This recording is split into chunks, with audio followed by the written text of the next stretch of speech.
La relation entre le prince Harry et son père le roi Charles III n'a pas toujours été facile, démarrant même à la naissance du frère de William par des remarques peu flatteuses de son père.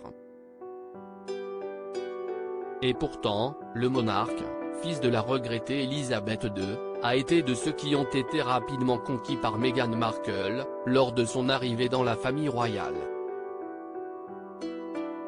Il est tombé sous le charme de sa belle-fille en raison de leurs nombreuses passions communes. À tel point que Charles III avait même envisagé d'offrir un château au couple Sussex. Si est en effet ce que nous apprend Philippe Kyle dans son livre Charles III éditions. Perrin. Après leur mariage, le 19 mai 2018, Meghan Markle et le prince Harry font une apparition publique au cours d'une garden party réunissant les organisations caritatives soutenues par l'ex-prince de Galles, Charles. Ce jour, Harry rend un hommage appuyé à son père. Si est de ta volonté désintéressée de changer les choses. Que William et moi nous inspirons chaque jour, fait-il savoir.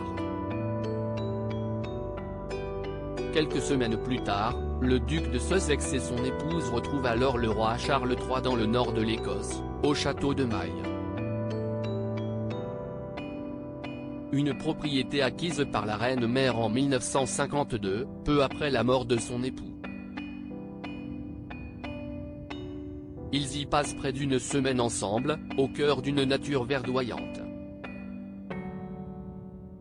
La gestion du château et de son domaine. Il se murmurait même que Charles aurait souhaité que Harry et Meghan reprennent la gestion du château et de son domaine lors de son accession au trône, apprend-on dans l'ouvrage de Philippe Kyle. Il s'agit d'une des demeures les plus méconnues appartenant à la famille royale britannique. Il est situé dans l'ancien comté de Caithness, à une dizaine de kilomètres du village de John O'Groats qui marque l'extrémité nord des Highlands d'Écosse.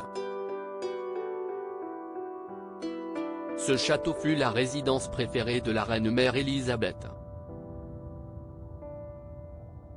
Le lien entre Charles, Harry et Meghan est très étroit, avait à cette époque confié un membre de la famille royale à Vanity Fair.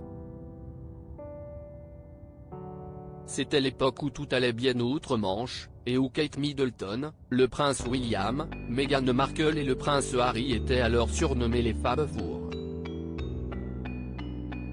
Mais rapidement, les tensions vont alors se faire sentir dans ce quatuor.